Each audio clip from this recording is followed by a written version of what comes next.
Hello everyone, welcome to this video where we are given that the mass of a newborn kitten is 150 gram and it increased to 0.45 kg. The unit is different. Okay, find the percentage increase, so please be careful about that.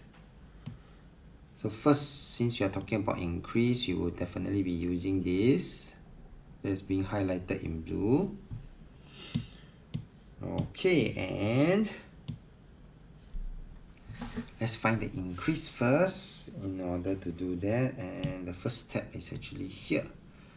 This one, I will need to multiply by 1000 to give me 450 gram. Now that I have in the same unit, I could then find the percentage increase.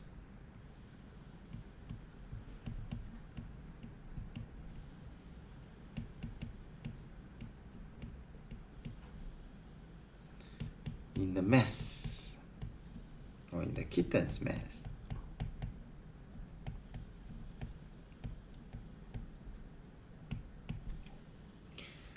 $450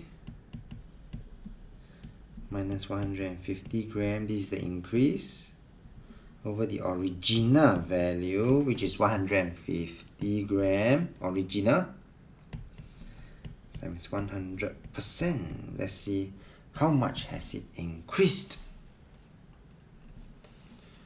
200%. We have come to the end of this video. If you like this video, do give it a thumbs up. Thank you for watching and have a nice day.